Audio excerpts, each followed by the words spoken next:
काली रात का श्राप। बहुत समय पहले एक छोटे से गांव में एक बूढ़ी औरत रहती थी। उसका नाम कमला था। वह गांव के किनारे एक पुराने खंडहर जैसे घर में अकेली रहती थी। लोग उसे डायन कहकर बुलाते थे क्योंकि वह हमेशा अजीब बातें करती थी और रात के समय घर से अजीब आवाजें आती थी। गांव में एक मान्यता थी कि अमावस्या की काली रात में कमला के घर के पास जाना मना था। कहा जाता था कि जो कोई भी उस रात वहां गया वह कभी लौटकर नहीं आया। एक बार गांव में एक साहसी युवक अर्जुन आया। उसने गांव वालों की बातों को अंधविश्वास समझा और तय किया कि वह अमावस्या की रात उस घर में जाकर इस डर को खत्म करेगा। अमावस्या की रात आई। चारों ओर घना अंधेरा था। अर्जुन ने एक मशाल जलाई और कमला के घर की ओर बढ़ा। जैसे ही वह घर के करीब पहुंचा, हवा तेज चलने लगी।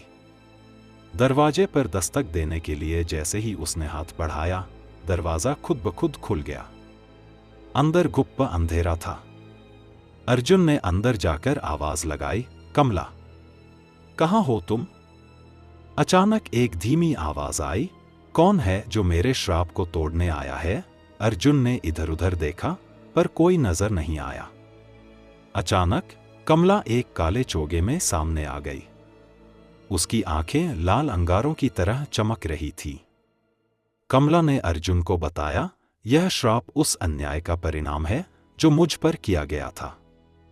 वर्षों पहले इस गांव ने मुझ पर झूठा आरोप लगाकर मुझे जिंदा जलाने की कोशिश की थी, लेकिन मैं बच गई और इस श्राप के कारण अमावस्या की रात कोई भी यहां आकर जिंदा नहीं लौटता। अर्जुन ने साहसपूर्वक कहा, मैं इस श्राप को खत्म करूंगा।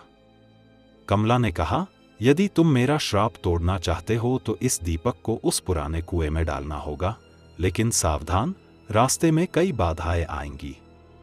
अर्जुन ने दीपक लिया और कुएं की ओर बढ़ा।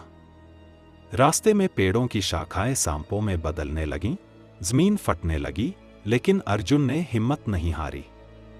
आखिरकार उसने दीपक को कुएं में डाल दिया।